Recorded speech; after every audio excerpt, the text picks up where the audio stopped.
Alguns dos irmãos questionaram esta forma de escola dominical, reunindo no templo para uma exposição, como se fosse uma grande classe conjunta, com justiça, dizendo que dessa forma perdemos algumas coisas, por exemplo, uma maior proximidade, uma maior intimidade, maior possibilidade de participarmos, perguntando, opinando, e, por outro lado, frustrando um pouco alguns professores, ou todos os professores que gostam de estudar, gostam de se preparar, gostam de se aprofundar, e já tendo um grupo de professores determinado para dar essas aulas, esse grupo de professores maravilhoso, de primeira qualidade que nós temos na Betânia, ficaria um pouco frustrado. Tentando resolver isso, não completamente, óbvio, porque esse sistema aqui não é o melhor, mas é o que agora, nesse momento, parece nos ser o melhor, nós, então, proporemos o seguinte: eu vou fazendo a exposição do texto e, ao final, vou separar um tempo, de acordo com a paciência dos irmãos que desejarem, para perguntas e participações. E, por outro lado, vou indicar para aqueles que quiserem, em especial os professores, para que eles não fiquem frustrados de não poderem se preparar melhor, indicar esse livro, A Mensagem de Efésios, de John Stott, que é o livro que vai nos ajudar como roteiro no estudo da carta aos Efésios. Então, nossos professores não ficarão frustrados de não poderem estudar mais e nem se aprofundar. Paralelamente à exposição que vai ser feita aqui do púlpito, ou ali de baixo, como preferirem o pastor Theo, o pastor Vanderlei, que dividirá comigo esse estudo, nós seguiremos o roteiro desse livro, e aqueles que assim desejarem aprofundarem-se mais no que estará sendo ministrado, em especial estou me dirigindo aos professores, por favor, adquiram o livro e mergulhem de cabeça no estudo, para daqui a 6 semanas estarmos dominando, na medida do possível, um conhecimento profundo, lindo, maravilhoso, que Paulo nos dá através de Efésios. Amém? Quem está aí, diga amém. Muita gente está aí, que bom. Quem não estava, fique, por favor. E quem ficar, permaneça. Tá bom? Vamos ficar de pé, irmãos? Vamos abrir as nossas Bíblias no Evangelho. John Stott diz que Efésios é o Evangelho da igreja, mas é carta de Paulo aos Efésios. Segundo John Stott, o Evangelho da igreja. Efésios, capítulo 1, é o texto que nós vamos estudar hoje. Eu quero só, como medida introdutória, fazer a leitura dos versos 1 e 2, e depois, pouco a pouco, vamos acompanhando o texto. Amém? Todo mundo continua aí? Quem ficar cansadinho no meio do estudo, porque aqui há muitos jovens, mas há alguns poucos de idade que se cansam. Os poucos de idade que estiverem aqui entre nós, que se cansarem, podem ficar à vontade, ficar de pé, esticar braço, mão, perna, bocejar baixinho, e depois volta a sentar, tá bom? Efésios 1 e 2. Todo mundo achou? Amém, né? Paulo, apóstolo de Cristo Jesus, por vontade de Deus, aos santos que vivem em Éfeso, fiéis em Cristo Jesus, graça a vós outros e paz da parte de Deus, nosso Pai, e do Senhor Jesus Cristo. Senhor, nós estamos aqui diante de Ti, diante da Tua palavra, na presença do Teu Espírito, que em nós habita e que habita esta igreja, te louvando por tudo que já aconteceu até aqui, a participação, a Santa Ceia, a mesa do Senhor, E te agradecemos agora porque podemos estar aqui e ter a palavra em nossas mãos e podermos lê-la e entendê-la. Por isso te pedimos, Senhor, nessa manhã que não nos falte graça, não nos falte unção.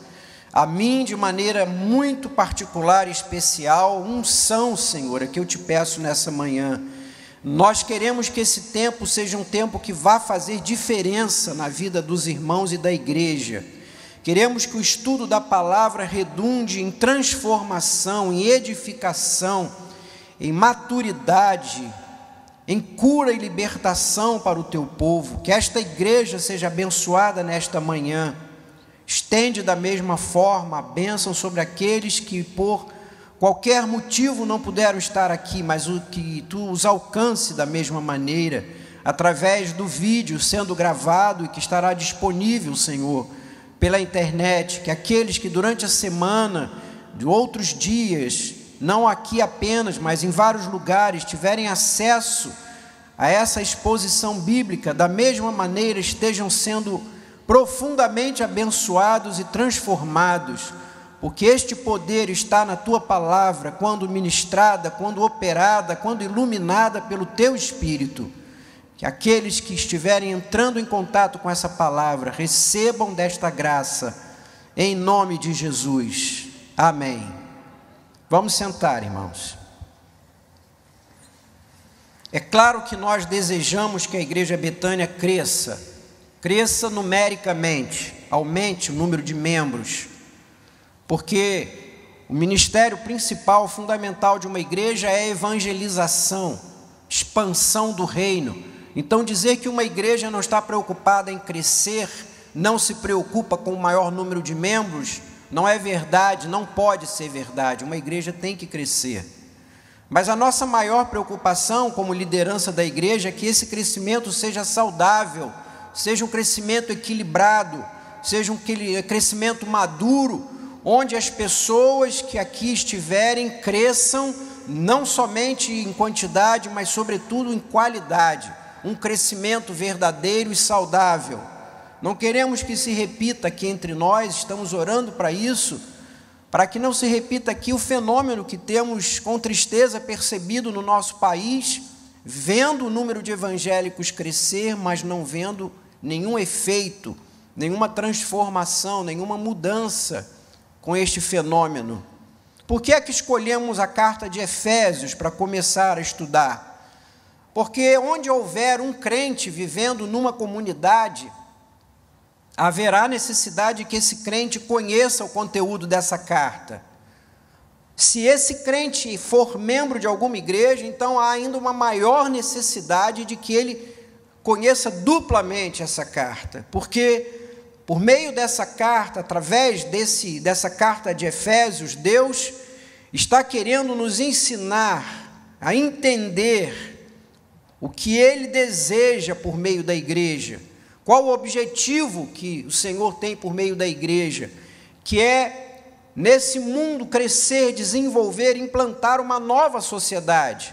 Deus está querendo que a igreja faça diferença, que a igreja plantada no meio deste mundo, neste século, seja algo que contrasta totalmente com este meio onde ela está implantado. Que a igreja, a despeito de estar nesse mundo como pano de fundo e cenário, seja diferente, seja uma sociedade de paz, seja uma sociedade de alegria, de amor, de justiça e inclusão social.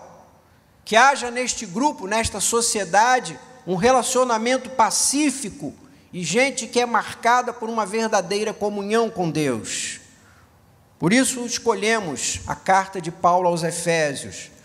John Stott, na sua introdução, diz que ainda há uma outra razão secundária, não menos importante, para o estudo dessa carta, é que, através desse estudo, e de sermos introduzidos no que Deus tem feito e quer fazer no mundo por meio da igreja, essa visão nossa egoísta, individualista, precisa ser transformada. Stott diz, e é muito verdade isso, que mesmo depois de convertidos, depois de salvos, já vivendo dentro da igreja como membros, às vezes ativos da igreja, contudo carregamos essa visão muito individual, muito individualista. Somos crentes egoístas, entendendo que a igreja, embora seja verdadeiramente uma instituição divina, contudo, a igreja está aqui para me acolher, a igreja está posta para me abraçar, para me abençoar, para me satisfazer, me servir, me atender, para alcançar e satisfazer as minhas necessidades pessoais e espirituais, e que a igreja é um endereço comunitário onde Deus me colocou para que eu aqui manifeste o meu serviço, meus dons, onde eu preste o meu culto e entregue o meu serviço. Ou seja, eu, meu, de mim, para mim. Jesus veio ao mundo para me salvar, Jesus veio ao mundo para perdoar os meus pecados, e assim vivemos pensando que Deus estabeleceu a igreja, pensando fundamentalmente em mim.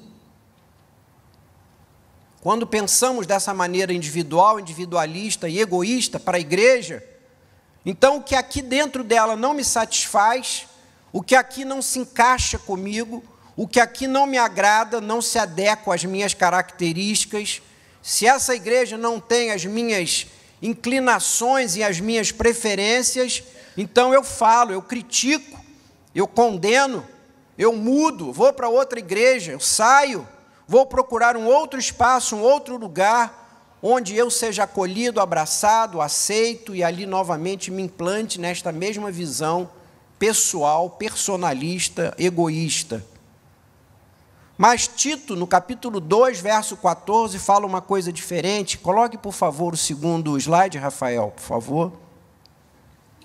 Eu não sou um especialista em PowerPoint, como, por exemplo, o presbítero Elson, nem o Roberto Ailme, de maneira que até fico com vergonha de colocar essas projeções. Não tive a oportunidade de pedir minha filha Maria Eduarda para fazer para mim, que ela faz tudo muito bem. Então, hoje de manhã, eu tive que colocar isso, que nos servirá apenas de visualização para facilitar a nossa leitura.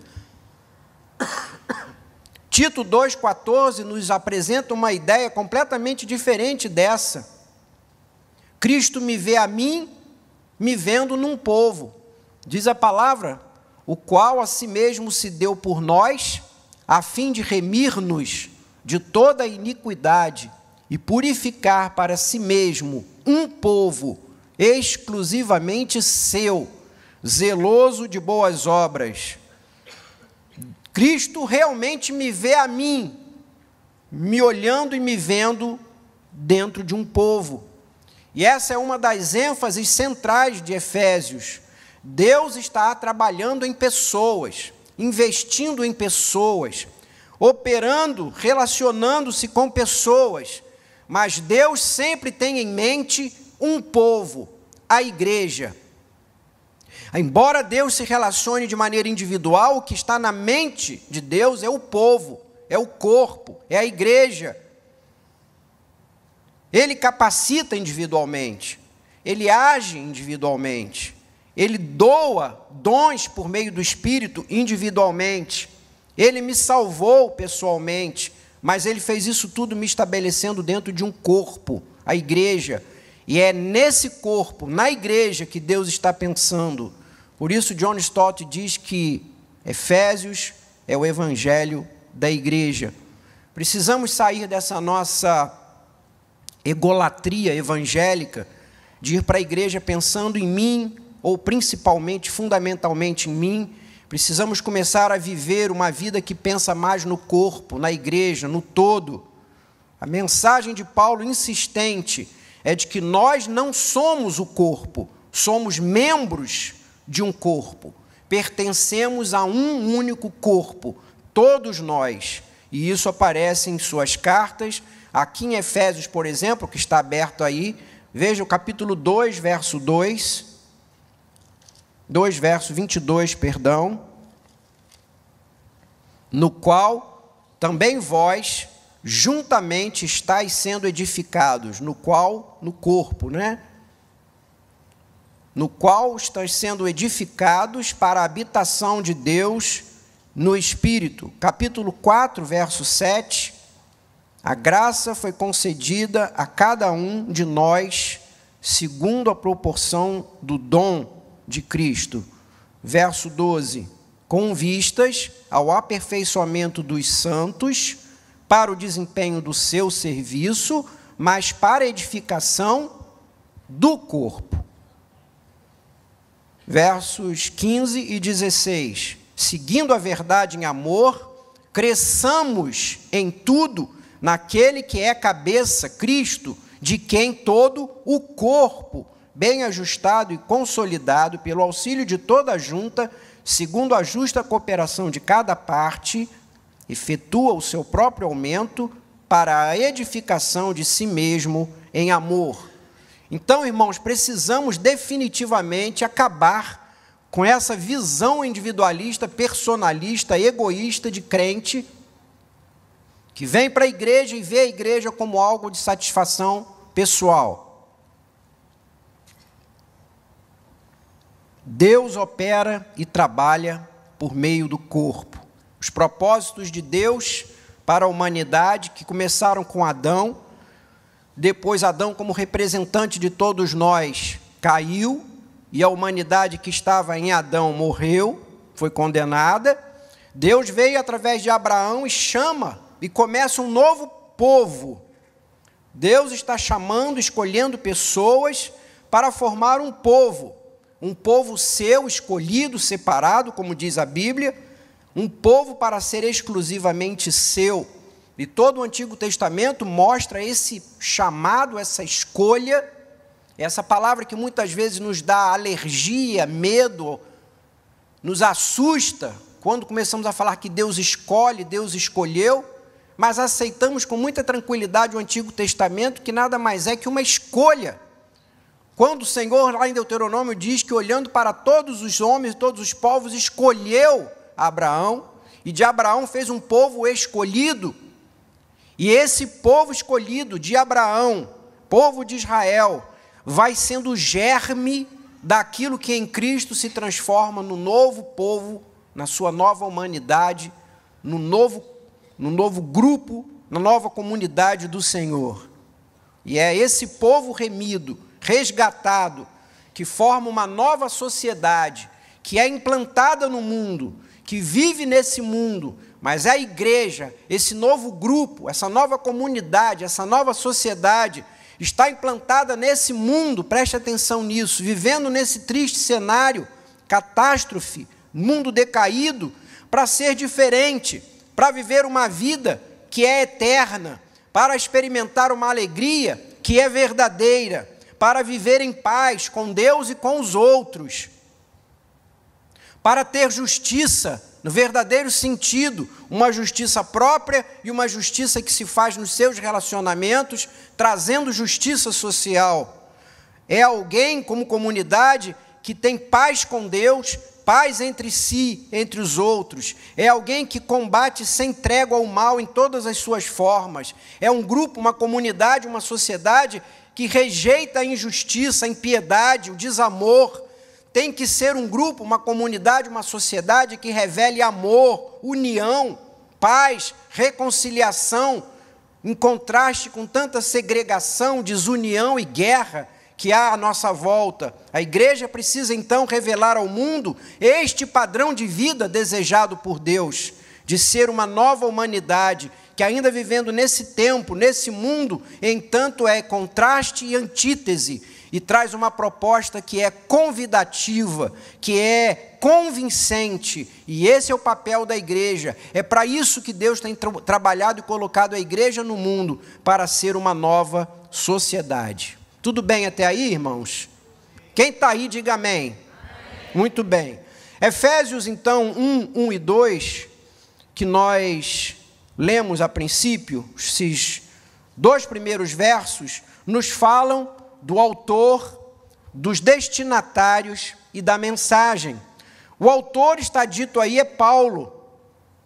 Paulo, ainda que alguns estudiosos questionem se mesmo é ele ou não, por causa de algumas características da carta, alguns acham que pode ser um discípulo de Paulo que escreveu e botou o nome de Paulo, Na verdade, a grande maioria dos estudiosos afirmam que aquilo que a carta mesmo afirma. Paulo é o autor desta carta.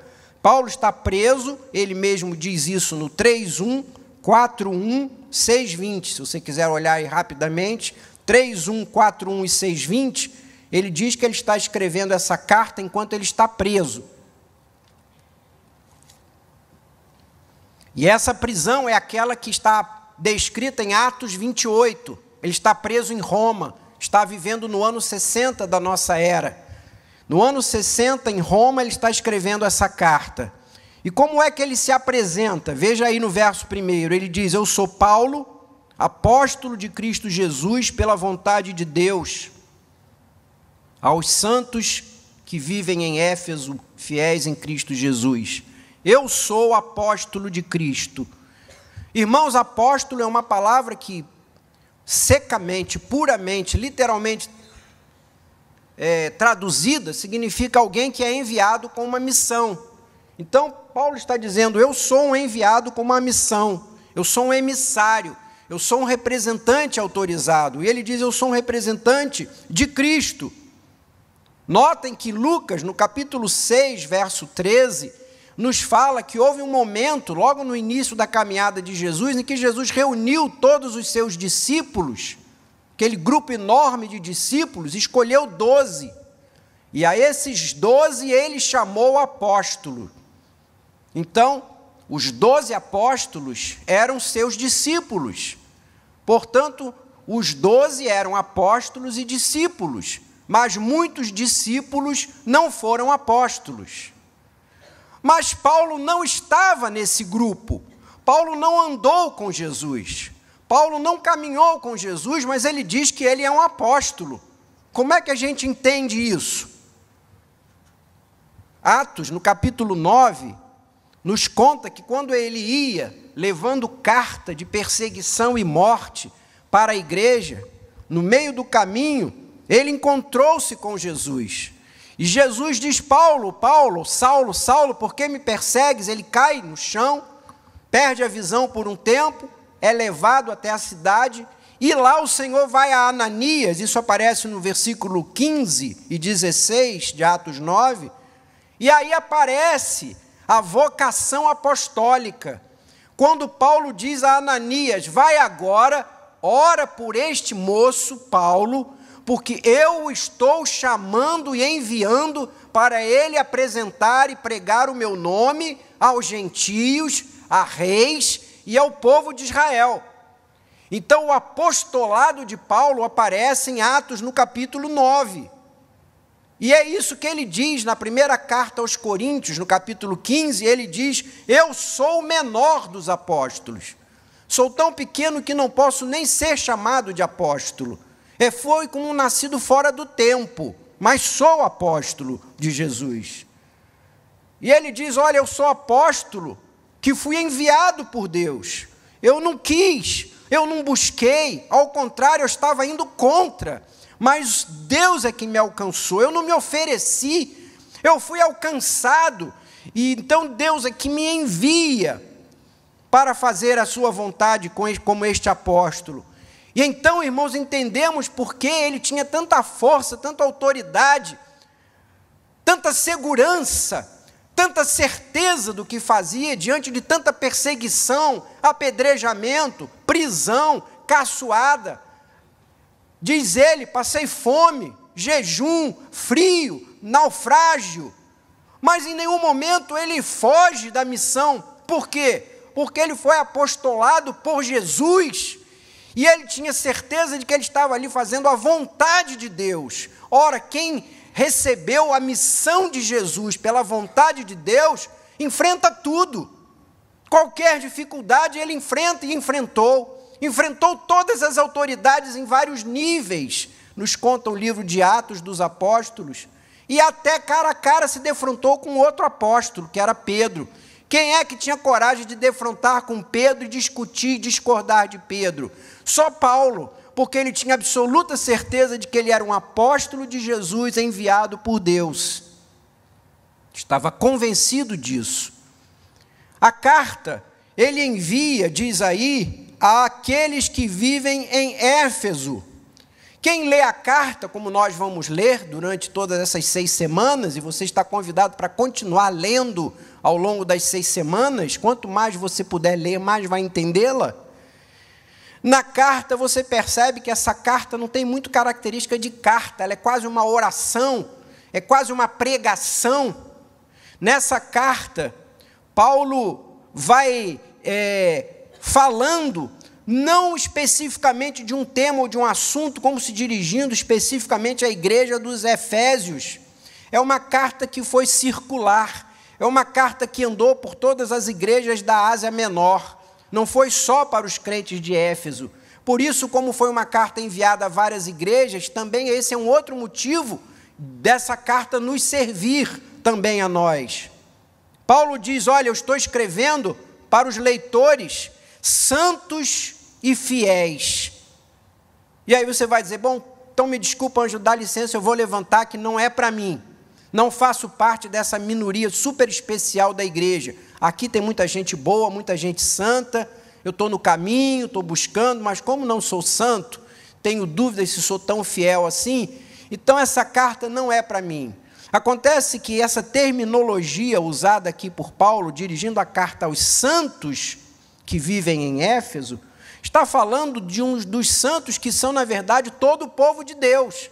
Será que você se lembra da primeira carta de Pedro, capítulo 2, verso 9, que diz que nós somos o quê? Raça eleita, sacerdócio real, nação santa, povo de propriedade exclusiva de Deus.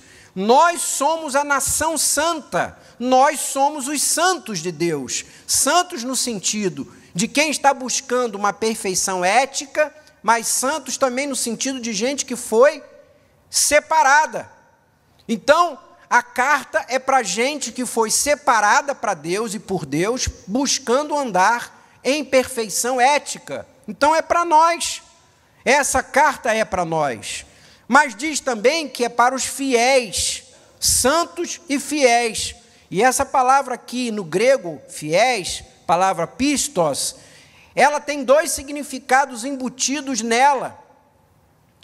É fiéis no sentido ativo e fiéis no sentido passivo, ou seja, ela é no sentido de quem confia em alguém, alguém que possui fé, mas é também a palavra no mesmo sentido de alguém que é confiável, alguém que é fiel, ou seja, pistos, essa palavra significa pessoas que confiam em Jesus, mas também pessoas em quem Jesus pode confiar.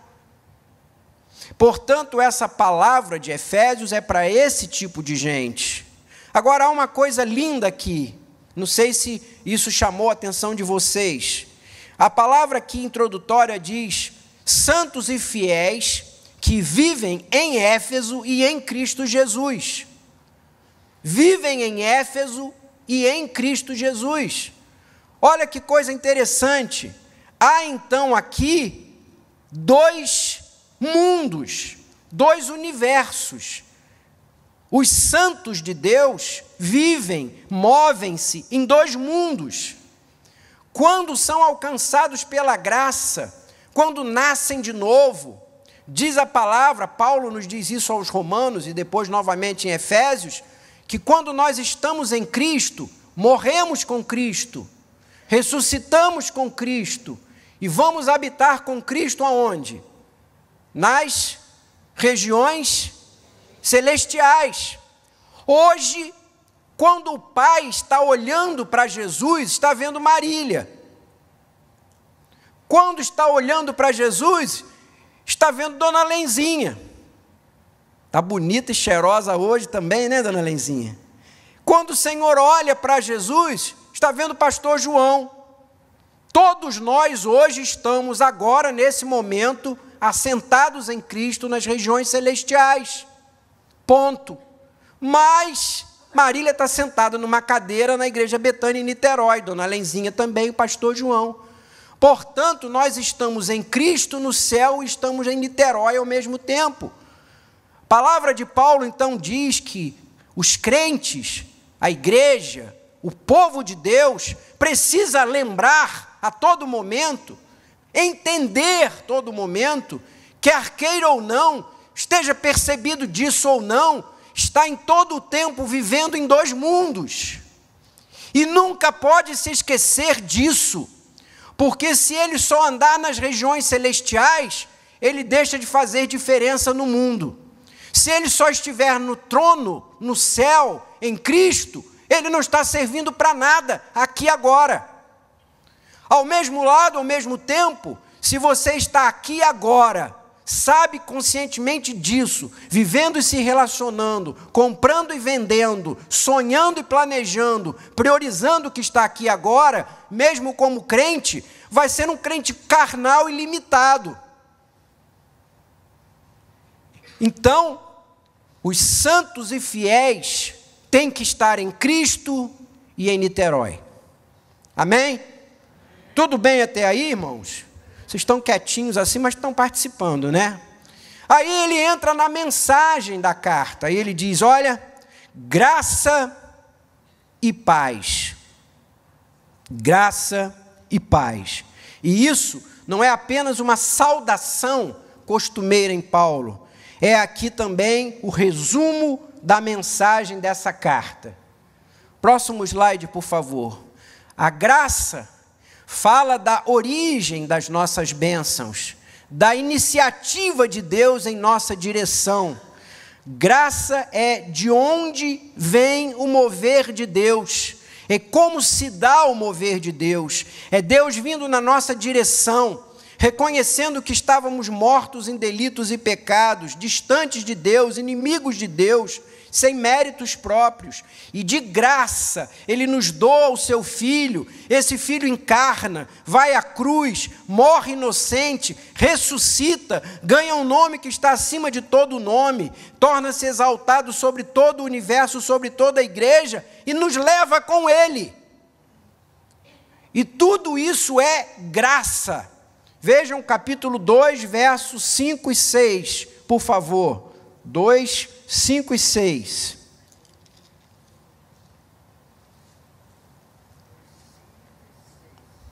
E estando nós mortos em delitos, nossos delitos, Ele nos deu vida juntamente com Cristo, pela graça sois salvos.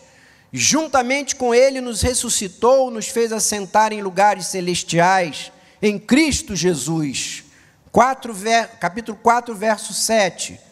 E a graça foi concedida a cada um de nós, segundo a proporção do dom de Cristo. A graça, então, é a origem, é de onde vem, é a iniciativa de Deus.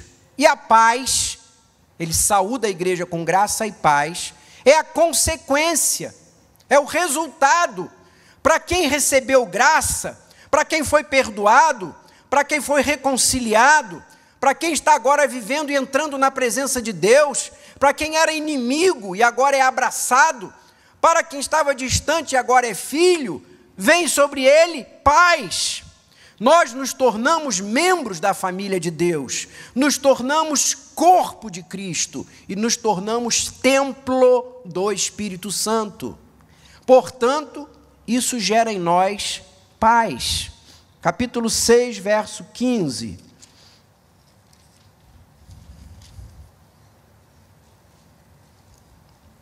Calçai os pés com a preparação do quê?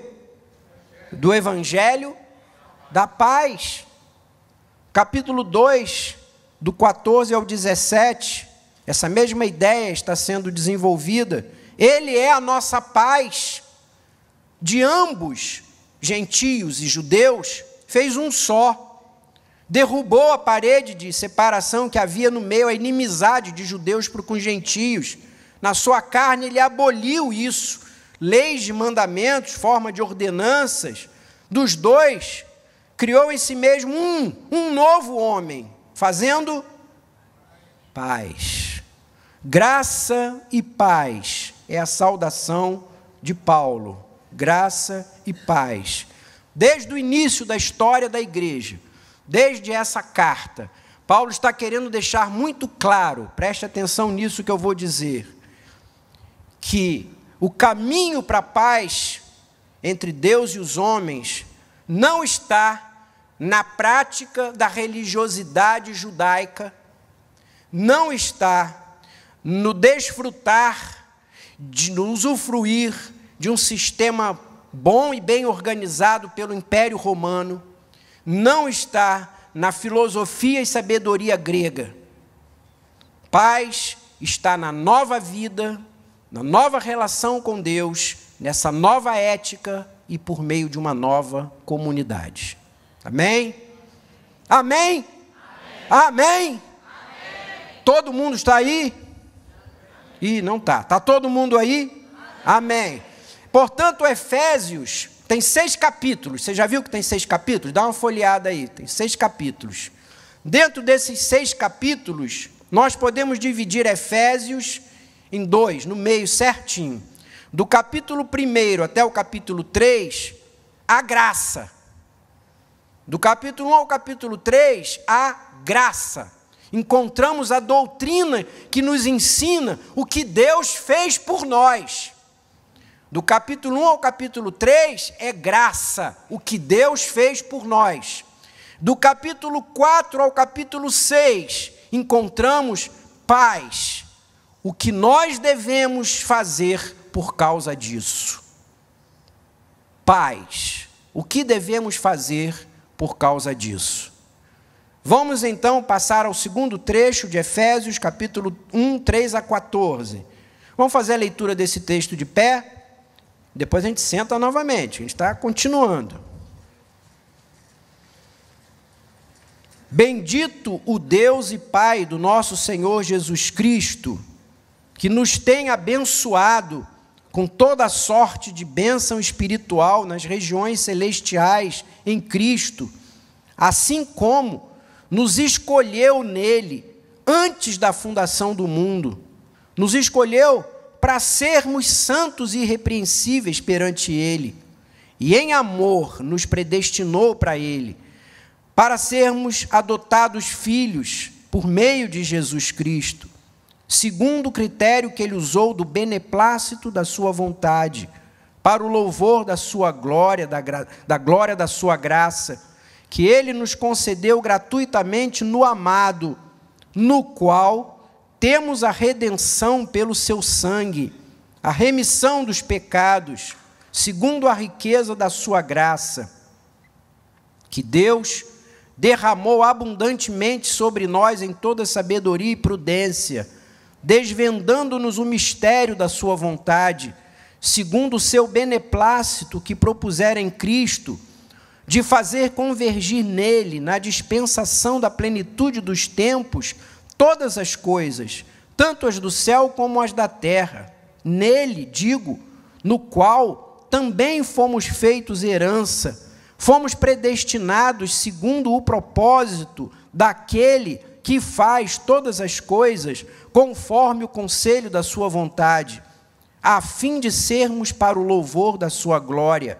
Nós, os que de antemão esperamos em Cristo, em quem também vós, depois que ouvistes a palavra da verdade, o evangelho da vossa salvação, tendo também nele crido, fostes selados com o Santo Espírito da promessa, o qual é o penhor da nossa herança, até o resgate da sua propriedade, em louvor da sua glória. Amém. Vamos destrinchar esse pedacinho agora sentados. Quem conhece o grego, que faz a leitura desse texto enorme, são 12 versículos, diz que esse é um texto de 12 versículos que sai assim num rompante da caneta, da boca, da pena de Paulo. É algo que parece que não tem vírgula, ponto e vírgula, nada. Ele começa a falar, bendito Deus, vai... Ele não para, ele não respira, ele faz uma lista de bênçãos. ele vai bendizendo, bendizendo, bendizendo, e diz, é toda sorte de bênçãos espirituais nas regiões celestiais, porque é nas regiões celestiais é que Deus habita, é de lá que vêm todas as bênçãos, é lá que nós estamos assentados, embora estejamos aqui com o pé na terra, sai de lá, vem para cá, mas é nas regiões celestiais que nasce, de lá procedem as bênçãos. É lá que estamos em Cristo, mas também é lá que se dão as lutas e as batalhas. Como diz o próprio Paulo, daqui a pouco vamos estudar nas próximas semanas, as lutas, os conflitos se dão nas regiões celestiais. O que é que recebemos? O que é que a Trindade participa e nos dá? Que nova vida é essa? O que é que Paulo está tão feliz, bendizendo tanto o Pai? Próximo slide. Deus Pai é a origem dessas bênçãos. Verso 2 e verso 3, nós encontramos que Deus Pai diz, vem da parte de Deus. Verso 3 diz, Deus nos tem abençoado. Então as bênçãos espirituais vêm de Deus o Pai, mas nos vêm por meio do Filho. É o que aparece no versos 3, 5, 6, 7, 9 a 14. É através de Cristo. Nesses versos aparece repetidamente a expressão em Cristo, por meio de Cristo, nele, no amado, no qual. Cristo, Cristo, Cristo, Cristo, vem de Deus, mas vem por Cristo, por meio de Cristo, em Cristo. E qual é a participação do Espírito Santo? O Espírito Santo é o aplicador. As bênçãos, verso 3 diz que são bênçãos espirituais. Ora, são bênçãos espirituais porque são chegadas a nós pelo Espírito e são aplicadas em nosso espírito, pelo Espírito Santo. Então, são bênçãos espirituais porque quem traz, quem aplica é o Espírito. E não são bênçãos que se aplicam em alguma outra área, mas no nosso espírito. E é o Espírito Santo. Por isso, essa é a participação do Pai como origem, do Filho como meio e do Espírito Santo como seu aplicador. Próximo slide. O Pai é o centro dos versículos 3 a 6. Assim estamos dividindo a Trindade. Do verso 3 ao verso 6, olha aí para a sua Bíblia, você vai ver que aparece, bendito o Deus e Pai, que nos tem abençoado, que nos escolheu, que nos predestinou, que nos concedeu, que nos isso, que nos aquilo, que nos isso, que nos aquilo. O Pai, o Pai, o Pai, do 3 ao 6. Mas chega no verso 7, o foco muda. Ele diz assim, no amado, no qual temos a redenção, pela sua graça, pelo seu derramar que veio por meio dele. Então, do verso 7 em diante, o foco vira para Jesus. Ele quem veio, ele que encarnou, ele que agiu, ele que morreu, ele que ressuscitou, ele que assentou no trono. Então, o foco que era Deus o Pai, do verso 3 ao verso 6, agora o foco vai para o Filho, do verso 7 ao 12. Paulo é muito organizado na sua maneira de expor. E o Espírito Santo aparece como centro dos versos 13 e 14, quando ele diz, quando Cristo pregou essa palavra e trouxe essa palavra, a palavra da verdade, quando você aceitou e creu, então o Espírito Santo entra nessa história. A promessa, o Espírito Santo prometido, ele vem e sela, ele é o penhor. Então, nesse trecho lindo de 12 versos, encontramos o Pai, o Filho e o Espírito Santo, cada um realizando a sua tarefa. Qual foram as tarefas do Pai? O que o Pai realizou por nós, segundo Paulo escreve aos Efésios, o próximo slide. O que o Senhor fez? Primeira coisa que Deus fez, diz aí que Deus nos escolheu. Veja aí o verso 4. Ele nos escolheu nele, antes da fundação do mundo. Olha que coisa interessante. Nós estávamos na mente de Deus antes que o mundo existisse. Antes que Ele criasse a terra, o Éden, Adão e Eva, eu e você já estávamos na mente de Deus. Desse jeitinho que nós somos, bonitinho como nós somos. Nós todos estávamos na mente do Senhor. E quando Ele pensou em mim, Ele disse, garoto bom, está no meu povo. Quando pensou em você, disse, garota bonitinha, está no meu povo. Esse aí mais ou menos bonitinho, mas também está no meu povo. Essa aí linda, maravilhosa, está no meu povo. Então, quando o Senhor pensou, antes da fundação do mundo, diz Paulo, ele foi escolhendo. Agora diz aí uma coisa interessante, muito interessante. Olha o verso 4. Ele nos escolheu antes da fundação do mundo para sermos santos e irrepreensíveis perante Ele. Olha aqui que coisa. Muita gente diz assim, Deus nos escolheu porque Ele viu que eu ia ser bom. Me escolheu porque Ele viu que eu ia ser santo, que eu ia orar, que eu ia jejuar. Aí quando Ele viu, esse cara vai dar certo, esse aí vai dar bom caldo. Então deixa eu botar ele no meu povo. A palavra diz que tudo é graça, e graça é bênção imerecida. Ele não nos escolheu porque Ele nos escolheu para sermos. Ele não nos escolheu porque seríamos santos. Ele nos escolheu para sermos santos, é o que diz a palavra. Então não houve da parte de Deus uma previsão, houve uma provisão. E diz o texto ainda que depois dessa escolha, verso 5, então Ele nos predestinou para Ele, para sermos adotados seus filhos. Aqui me cabe um tempo para falar sobre essa adoção. Esse costume era costume romano. Quando as famílias em Roma eram pequenas ou não tinham filhos, os ricos, os senhores poderosos, buscavam escravos ou filhos pobres de outras famílias e os adotavam como seus filhos. É isso que diz a história a respeito da lei romana. E quando um senhor adotava um escravo ou um filho de uma outra família como seu filho, fazia duas coisas. Primeiro, apagava completamente a história anterior. Ele era servo, apanhou, viajou de tal para tal lugar, andou de navio, roubou ou não roubou. Tudo isso é esquecido.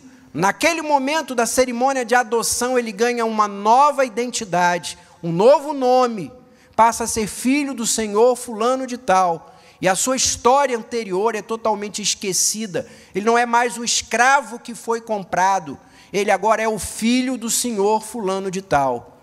Todo aquele menino pobre ou moça pobre, de uma família humilde, que foi adotada por um senhor de Roma, então essa menina ou esse menino passa a ser filho do Senhor. Não é mais o filho de dona fulana, que agora é filho do senhor fulano. Não existe isso. A lei romana concede a ele uma nova cidadania.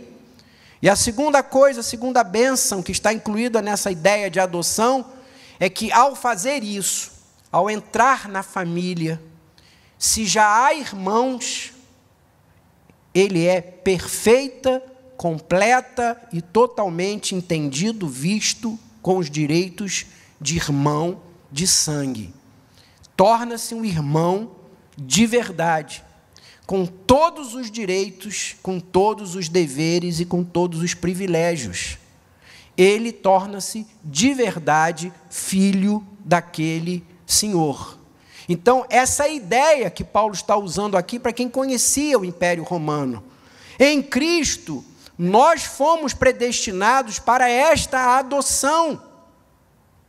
A graça de Deus veio na nossa direção para esquecer o nosso passado, nossa história, nossa escravidão, nossos erros, todas as nossas falhas, e agora entramos na família de Deus, é o que a palavra nos diz. Somos filhos de Deus, co-herdeiros com Cristo, herdeiros da bênção do Senhor. Somos seus filhos, é o que diz a palavra. Qual foi o critério que ele usou para nos escolher e nos predestinar? O que ele usou então para fazer essa escolha? Verso 5 e o verso 11 dizem. Verso 5 diz, ele usou o critério do beneplácito da sua vontade. Ou seja, pelo bom prazer da sua vontade, pelos seus critérios internos. Verso 11. Nós fomos predestinados segundo o propósito daquele que faz todas as coisas de acordo com o conselho da sua vontade. Deus não nos escolheu, não nos chamou porque eu era bonito, charmoso, inteligente, ou porque eu era ruim, péssimo, Ele queria me dar uma chance porque eu era terrível. Não! A palavra nos diz aqui de maneira muito objetiva e curta que os critérios de Deus foram usados por Ele. Os critérios de Deus estão dentro de Deus. Todas as vezes que nós queremos estudar eleição e predestinação e começamos a discutir com Deus, vai dar errado. Porque nós não entendemos. Ao longo da história e da teologia, discute-se isso há 500 anos, 1000 anos. Calvino, Agostinho, Armínio, vem discutindo ao longo dos anos. Deus não pode escolher se eu não escolher primeiro, então Deus é o meu boy. Eu escolho, ele diz, ok. Aí diz Calvino, não, ele escolhe independente de mim, mas eu ouvi a mensagem e eu aceitei, e eu preciso aceitar, se eu não aceitar, eu não sou escolhido. E esse debate entre a soberania de Deus e o livre-arbítrio do homem se estende ao longo dos séculos. Quem é que predestinou quem? Eu me predestinei escolhendo e Deus fez o ok, ou Ele me predestinou e eu disse ok? A verdade é uma. A verdade do estudo da predestinação e da eleição está aqui em Efésios. Deus escolheu, e isso é inegável, está escrito, a não ser que eu rasgue essa página. Ele predestinou, e eu não posso dizer que predestinação não está na Bíblia, como eu já tive um aluno há muitos anos atrás, quando eu comecei a dar aula de teologia, comecei a dar uma aula sobre predestinação, ele levantou-se lá atrás e disse, se você falar que na Bíblia tem predestinação, eu me levanto e vou embora. Eu falei, meu irmão, sente, não vá embora, e eu vou te provar que está na Bíblia. Você sabe ler? É só abrir e ler. E aí está dizendo que ele escolheu e ele predestinou, ponto final. Agora, eu entendo? Não. Eu consigo explicar? Não. Mas o fato de eu não entender e não saber explicar, não faz de Deus mentiroso. Não adianta eu tentar hoje de manhã, gastar aqui horas e horas e horas para mostrar a vocês por que Deus escolhe, por que Deus predestina. Eu não sei. Se Calvino não soube explicar direito, se Armínio não soube explicar direito, sou eu que hoje de manhã vou explicar isso a vocês? Porém, há uma verdade, e a verdade está aqui. Ele escolheu e ele predestinou. E os critérios que ele usou foram aqueles que estão no seu coração. Quem aqui crê que o coração de Deus é um coração de amor? Quem crê que o coração de Deus é um coração de amor? Quem crê que o coração de Deus é um coração de sabedoria perfeita? Quem crê que Deus tem um coração de total justiça? Pois se ele é totalmente sábio, totalmente amor e totalmente justiça, fique em paz, meu irmão. Ele escolheu, ele predestinou, mas ele é amor, sabedoria. Ele é justiça. Vamos em frente? Bom, depois disso, ele nos desvenda todo o mistério da sua vontade. Diz aí, ele também nos desvendou o mistério da sua verdade, da sua vontade. Verso 9 e verso 10. Que mistério é esse? Mistério que ele desvenda para nós é essa mensagem de que no final tudo vai voltar para Jesus. Verso 9 e verso 10. Desvendando o mistério da sua vontade, pelo beneplácito que propôs em Cristo, de fazer convergir nele, na dispensação da plenitude dos tempos, todas as coisas, as do céu e as da terra. O que é isso? Digere isso para mim, Ângelo. O que ele está dizendo é muito simples. O final, a dispensação final, a plenitude dos tempos, começou quando Cristo veio. Foi a última etapa. Ele foi anunciado, foi pregado, foi a primeira etapa. Depois ele veio em carne, morreu, ressuscitou, foi a segunda etapa. E agora nós estamos na terceira etapa.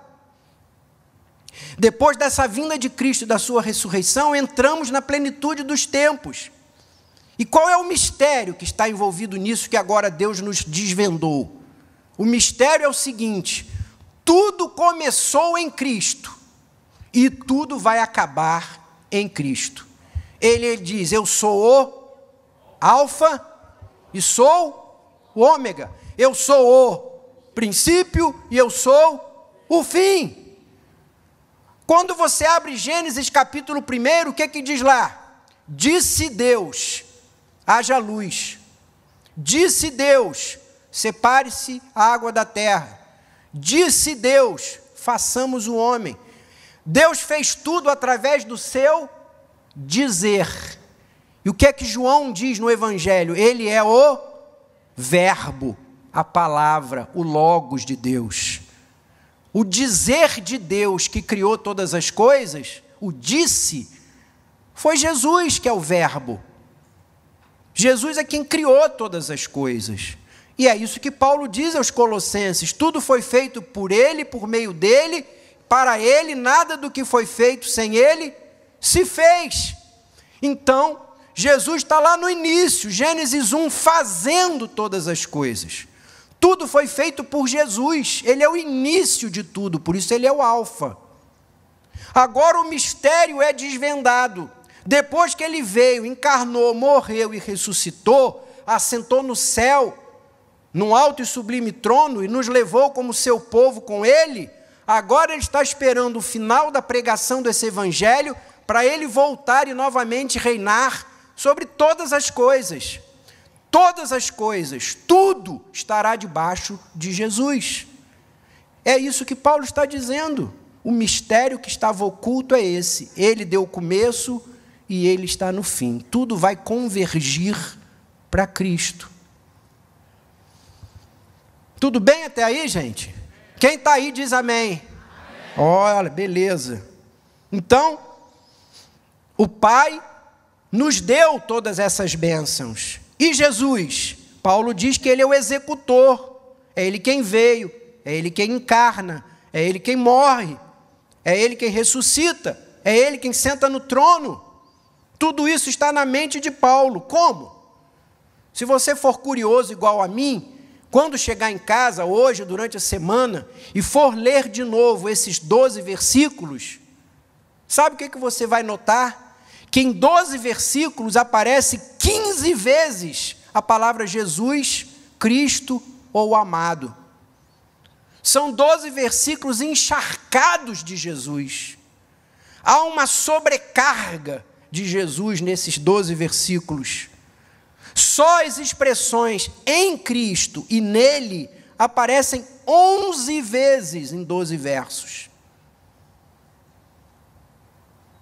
Aliás, Paulo já tinha dito lá no primeiro versículo que nós, leitores dessa carta, estávamos em Cristo.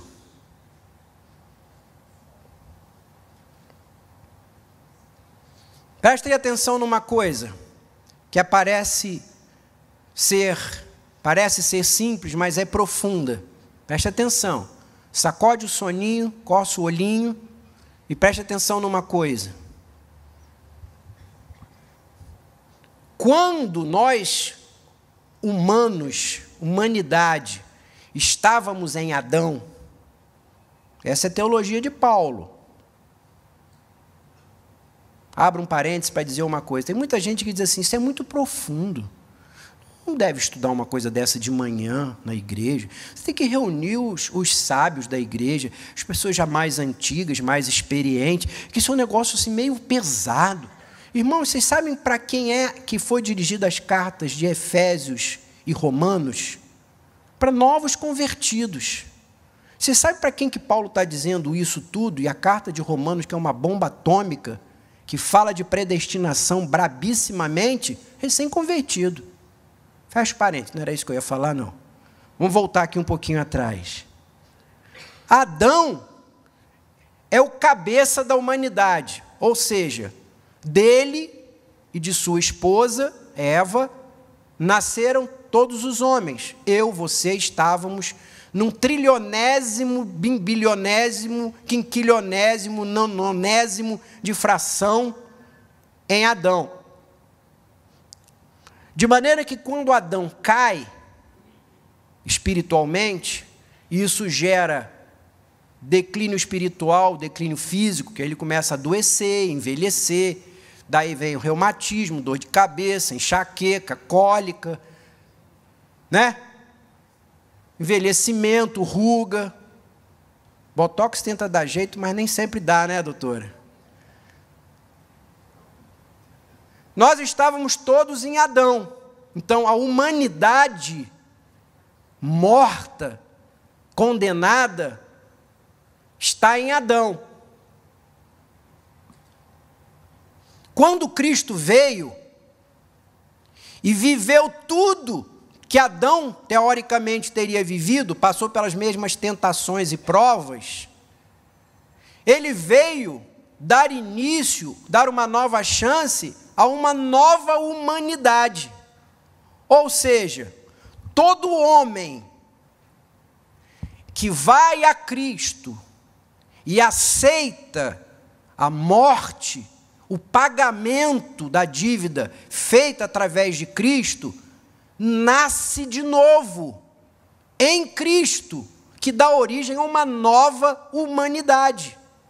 Eu e você somos novos homens, nascemos de novo, experimentamos um novo nascimento, ou seja, temos uma nova cidadania. Somos agora homens segundo o nosso Pai Jesus. Fazemos parte de uma nova humanidade. E a igreja nos reúne como uma nova comunidade, uma nova sociedade, uma nova família, que Deus nos pega e nos lança a este mundo, para neste mundo, onde está ainda a antiga humanidade, nós que fazemos parte da nova humanidade, mostremos o caminho da reconciliação. Deu para entender, irmãos? Ou é muito difícil isso? Difícil? E o Espírito Santo? Diz aí no verso 13 e 14, quantos minutos ainda tenho? Quem está marcando aí a hora que eu comecei?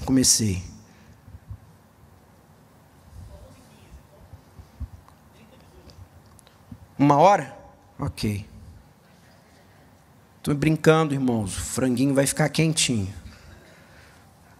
Verso 13 e 14, qual é o papel do Espírito Santo? Diz aí, ele é o Espírito Santo da promessa. Depois que ouvistes essa palavra, sabe essa palavra que eu estou contando aqui para vocês hoje de manhã, essa palavra da verdade, depois que você ouviu essa palavra, tendo crido, você recebe um selo, do Espírito Santo da promessa.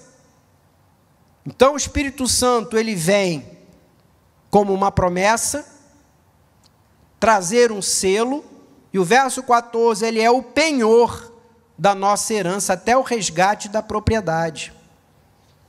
Então, qual é o papel do Espírito Santo? Primeiro, ser o cumprimento de uma promessa. É o Espírito Santo da promessa. Todo o Antigo Testamento vem promessas, promessas, promessas. Eu já dei aqui aula, eu já preguei uma vez sobre Pentecostes, já falei algumas outras vezes, mostrando que o Pentecostes é o cumprimento de promessas. Não foi um evento isolado. Então, quando o Espírito Santo vem, ele vem cumprir uma promessa. O Espírito Santo olha para você e diz assim, olha ele aí, rapaz, achei ele de novo. Essa figurinha já estava lá no álbum do Senhor, lá antes de tudo ser criado. Porque eu e o pai e o filho estávamos lá colecionando essas figurinhas no álbum da terra, da humanidade. Já me lembro, tem umas figurinhas até meio carimbadas, mas essa aí eu me lembro. Olha ele aí, está vendo? No devido tempo, no espaço. Quando ele ouviu a palavra, aquela escolha e predestinação se confirmou. Você quer saber se você foi escolhido e predestinado? É só você ouvir e aceitar a palavra. Quem é que foi escolhido e predestinado? Todo aquele que ouve a palavra e recebe e aceita, é isso que diz a palavra. Você não sabe quem é e quem não é, nem eu, graças a Deus. Sai pregando, vai falando, vai insistindo, vai convidando, e todos os escolhidos e predestinados vão aceitando e recebendo. E o Espírito Santo diz assim, olha ele aí, vem com aquele carimbaço e pá, no peito. Você não está vendo, mas eu estou aqui com carimbaço. E você, quando chegar em casa, tenta olhar que você tem um carimbaço, você está selado. O Espírito Santo selou você. E aqui o selo, novamente, é da imagem do Império Romano, onde o rei, quando queria mostrar que aquilo que estava sendo circulado, a mensagem que estava caminhando, era autêntica, legítima, verdadeira, colocava o selo do seu anel. Quando você recebia uma correspondência, uma mensagem, um presente, alguém dizia isso, veio do rei. Se não tivesse o selo do anel do rei, não era verdadeiro, mas se tivesse ali o selo, era autêntico. Então, quando o Espírito Santo diz a palavra te selou, me selou, significa que eu e você somos autênticos. Não somos similares nem genéricos, não somos paraguaios. Mas lá no Paraguai tem muita gente também salva e eleita, tá? É brincadeira. Nós somos verdadeiros e autênticos. Se o escrutínio do leitor da mensagem de Barra do Céu passar aqui em mim, para a direita e para a esquerda, vai ver lá, Filho de Deus. E mais do que isso, diz que o Espírito Santo, além de dar o selo, ele é o penhor em nós. O que é isso? O que é o penhor? Penhor é o seguinte, quando os romanos iam ao shopping comprar uma TV plasma de 62 polegadas, e claro que o Império Romano não tinha carros maravilhosos e grandes para levar uma TV de 62 polegadas, vocês não estão imaginando que eles tinham um transporte maravilhoso, então eles não conseguiam levar naquela hora a TV de 62 polegadas, então eles faziam o seguinte, é minha, comprei, vou deixar aqui um penhor, que nós chamamos de vou dar o sinal de entrada. Conhece essa expressão? Eu vou dar o sinal, para garantir que é meu. É meu, está aqui o meu cheque, é o meu sinal de entrada. É o penhor. O penhor era a primeira prestação paga, garantindo que ele ia voltar para pegar dali a pouco. É isso que ele diz. O Espírito Santo, quando vem morar em mim, eu e você somos templo do Espírito Santo. Quem aqui é templo do Espírito Santo? Levanta a mão. Deixa eu ver quantos templos tem aqui. Graça, bênção, é muito templo junto. Então, todos nós que temos o Espírito Santo dentro de nós, esse Espírito Santo que está dentro de nós é o penhor, é o sinal, é a entrada, é o pagamento, é a compra, dizendo, ele é meu, hein? Ninguém bota a mão que esse é meu.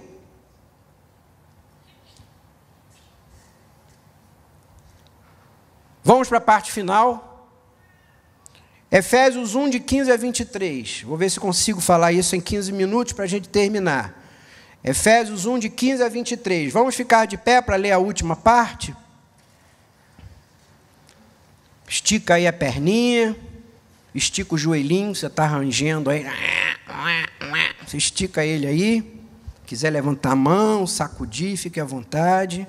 Eu sou jovem, não preciso. Verso 15, por causa disso tudo que eu falei até agora, por isso, também eu, Paulo, tendo ouvido a fé que há entre vós no Senhor Jesus e o amor para com todos os santos, não cesso de dar graças por vós, fazendo menção de vós nas minhas orações. Para que eu faço oração? Para que eu faço ações de graça? Para que o Deus do nosso Senhor Jesus Cristo, o Pai da glória, além de tudo isso que já deu para vocês e para mim, ainda vos conceda um espírito de sabedoria e de revelação no pleno conhecimento dele, iluminados os olhos do vosso coração, para saberdes qual é a esperança do seu chamamento, saber qual é a riqueza da glória da herança que há para os santos, e também para saber qual é a suprema grandeza do seu poder para nós, os que cremos, segundo a eficácia da força do seu poder. Que poder esse?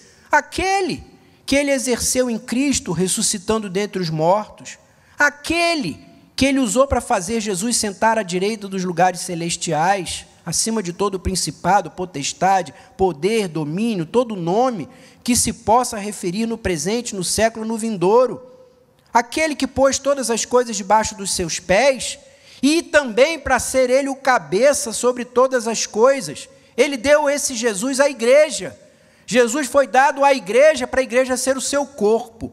A igreja é a plenitude daquele Jesus que enche tudo em todas as coisas. Amém? Sente.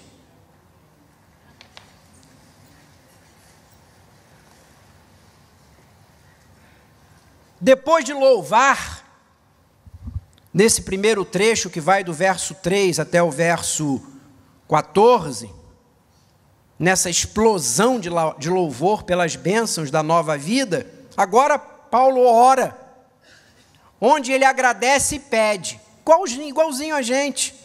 Nossa oração a gente sempre agradece e pede. Paulo também, igualzinho a gente, ele agradece e pede. Primeiro ele louva, depois ele ora.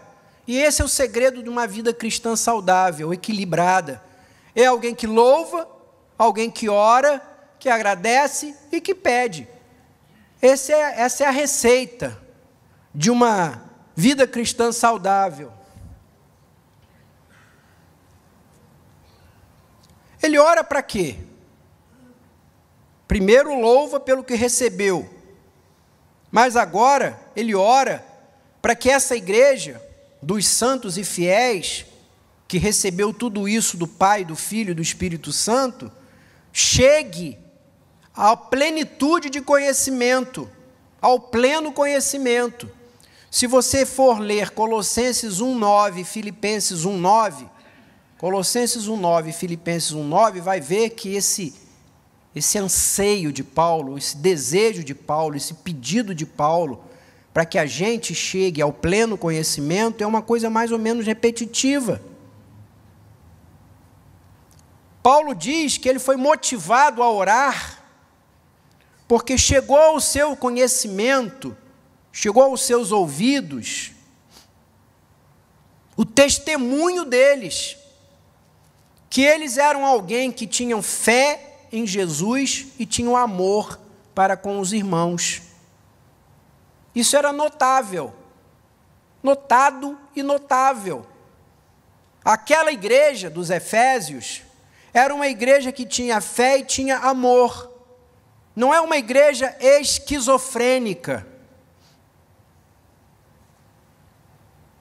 Muitas das nossas igrejas são esquizofrênicas. Ou são igrejas com muita fé, devoção, culto, adoração, introspecção, ou são igrejas com muito amor, muita prática, muita atividade, muito serviço. Mas Paulo está dizendo que essa igreja era saudável porque ela tinha fé, tinha amor, e isso de todos era notado. Não era uma igreja que se caracterizava porque tinha uma boa liturgia, porque era uma igreja maravilhosa no louvor, não é porque era uma igreja muito fiel aos princípios doutrinários da denominação, mas era uma igreja que se caracterizava por amor e fé. E quanto mais fé, mais amor. Quanto mais conhecemos de Jesus, mais precisamos amar. Quando Paulo diz: Senhor, peço que eles cheguem ao pleno conhecimento, e no verso 17 diz, para eles saberem, o que é que Paulo quer dizer com isso? Duas coisas, preste atenção. Duas coisas. Primeiro, Paulo entendia que crescer em conhecimento é crescer em santidade. Crescer em conhecimento é crescer em santidade. Mas, no conceito de conhecimento hebraico, no conceito de crescimento hebraico, está embutido um conhecimento que vem pelo entendimento de informações e pela experiência prática do ouvido. Vou repetir. Paulo entendia que o conhecimento levava à santidade. Mas que conhecimento esse? Um conhecimento que vinha de uma maneira teórica e experimental.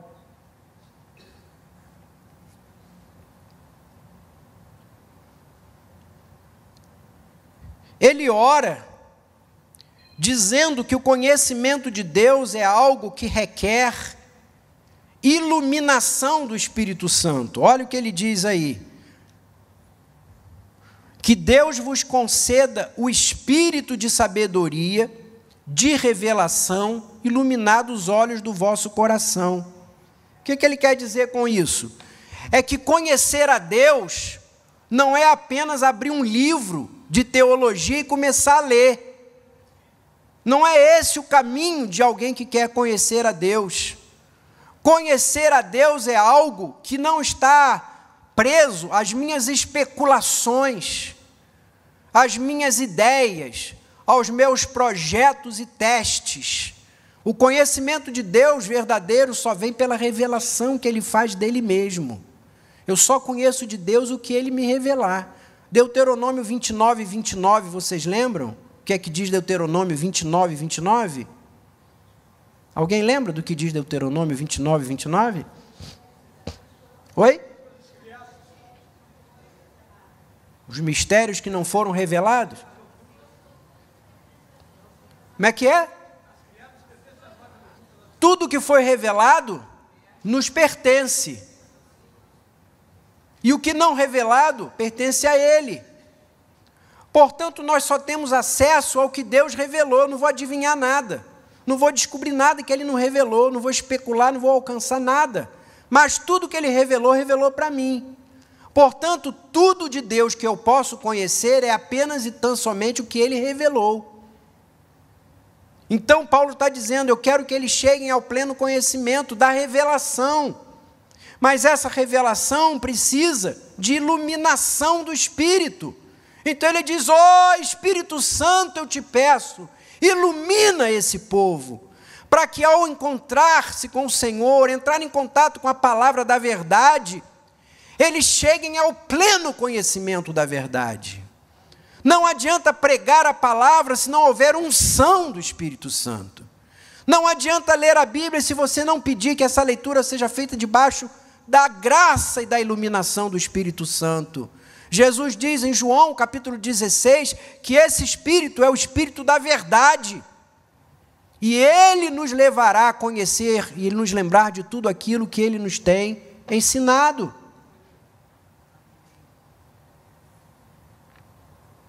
Três coisas, vou terminar aqui, que Ele quer que nós cheguemos ao conhecimento. Primeiro, a esperança do chamamento.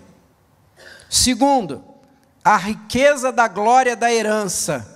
E terceiro, a grandeza do seu poder. O que é isso? Primeiro, nós somos uma comunidade de chamados. Quem está aqui, quem deu a vida ao Senhor Jesus, é porque foi chamado. E aquele que foi chamado tem uma esperança. Qual é a esperança do seu chamamento? A Bíblia fala de várias coisas que fomos chamados. Está no próximo slide, por favor. Para que fomos chamados? Para sermos de Jesus e mantermos comunhão com Ele. Está em Romanos 1,6. Essa é uma esperança do nosso chamamento. Fomos chamados para ser de Jesus e termos comunhão com Ele. Segundo, fomos chamados para ser santos. Romanos 1,7. Fomos chamados para sermos livres do poder do pecado e também para nos mantermos livres do pecado. Gálatas capítulo 5, no verso 1 e no verso 13. Fomos chamados para viver em paz e para ter comunhão sem barreiras uns com os outros. Colossenses 3,15. Fomos chamados para ocasionalmente sofrermos injustamente. Diz 1 de Pedro 2,21, que Ele nos deixou o caminho para seguirmos os seus passos. Eventualmente vamos sofrer injustamente, mas também fomos chamados para reinar com Ele eternamente em glória. Essas são as nossas esperanças, e Paulo quer que nós tenhamos em mente todos os dias essas esperanças do nosso chamado, ou do nosso chamamento. Segundo, fomos também, estamos sendo inclinados, convidados a chegar ao pleno conhecimento da riqueza da glória da sua herança. O que é isso? O que vamos herdar? Qual é a garantia desse penhor do Espírito Santo? A palavra aí está dizendo que nós somos herdeiros e somos herança. Somos herdeiros de Deus, co-herdeiros com Cristo, porque Deus tem para nós tudo aquilo que Ele preparou, separou, guardou para nós. Somos herdeiros da herança de Deus para nós. Mas a mesma expressão aqui diz que somos também herança de Deus. Então, ao mesmo tempo, eu e você somos herança de Deus e, ao mesmo tempo, somos herdeiros de Deus. Deus nos comprou, portanto, somos dele, somos posse dele, herança dele. E, ao mesmo tempo, como somos dele, da família dele, nos tornamos herdeiros de tudo que ele tem para nós. Então, somos herança e possuímos a herança. Sabe como é que a igreja primitiva entendeu isso? Quando a igreja primitiva entendeu que eles eram herdeiros de Deus, preste atenção nisso, eles então entenderam, bom, se eu sou herdeiro de Deus, tudo de Deus é meu, tudo que há no céu, na terra, é meu, porque eu sou herdeiro. Para que eu vou juntar tesouro na terra?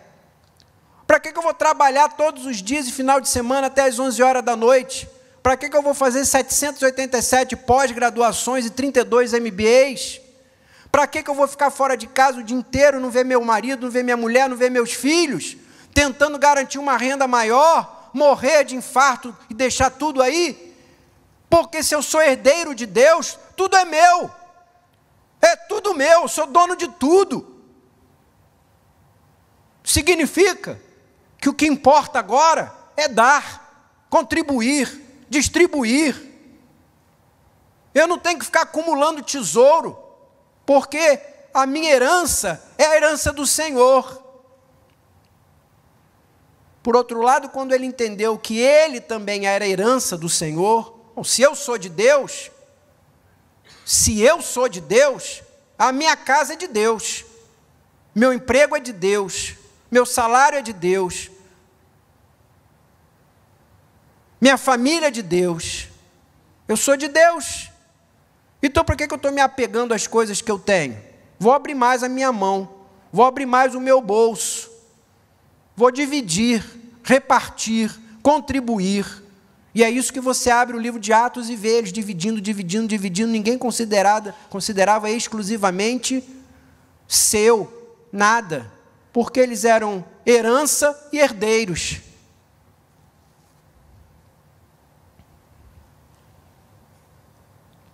Concluo dizendo que então precisamos também experimentar e conhecer agora a suprema grandeza do poder de Deus.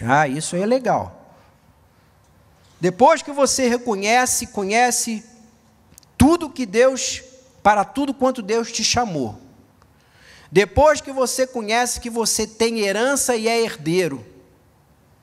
Deus está te dizendo uma outra coisa: você tem que conhecer bem o poder que está à tua disposição. Olha, tem um poder à tua disposição. Você tem um poder que você nem sabe. Mas Paulo diz: eu estou orando para que o Espírito Santo ilumine você, para você ter pleno conhecimento do poder que está à sua disposição. Mais que Red Bull que te dá asas. Nem sei se dá, que eu nunca bebi esse troço. Não é propaganda não, tá? O Senhor está dizendo uma coisa: sabe o poder que tirou Jesus do túmulo? Poder da ressurreição? É teu.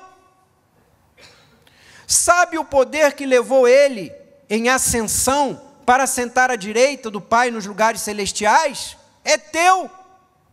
Sabe o poder que deu ao Senhor uma posição acima de todo o principado e potestades, domínio sobre todo nome? É teu.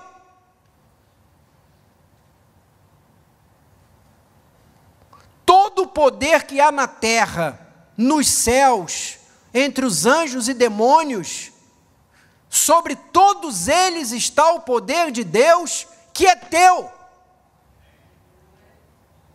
Eu rogo a Deus que o Espírito Santo ilumine o nosso coração, para entendermos que há um chamado, há uma vocação, há uma herança e há um poder à nossa disposição, para não vivermos acuados, assustados, amedrontados, porque o poder de Deus está conosco e à nossa disposição. E ele conclui esse verso, capítulo 1, dizendo: e então pegou Cristo, que já era o cabeça sobre todas as coisas, e agora colocou ele também como cabeça sobre a igreja. E a igreja é o corpo e a plenitude dele. De que maneira? Ele conduz, ele dirige, ele ordena, e a igreja vai, obedece, age, faz. A igreja faz Jesus ser pleno onde ela vai. A igreja faz Jesus ser pleno aonde ela está. Você está alcançando o que eu quero dizer? A igreja leva o milagre, leva o poder, leva o amor, leva a misericórdia. Aonde Jesus corporalmente não está, a igreja está, porque a igreja é o corpo, e a igreja é a plenitude dele. Jesus vai na favela, Jesus vai no palácio, Jesus vai em Brasília, Jesus vai na Casa Branca, Jesus vai debaixo do viaduto, vai por meio da igreja. E lá a igreja leva a plenitude de Cristo, a paz, o amor, a justiça, a reconciliação, o perdão. Tudo que Jesus é, a igreja leva em plenitude aonde ela for como corpo de Cristo.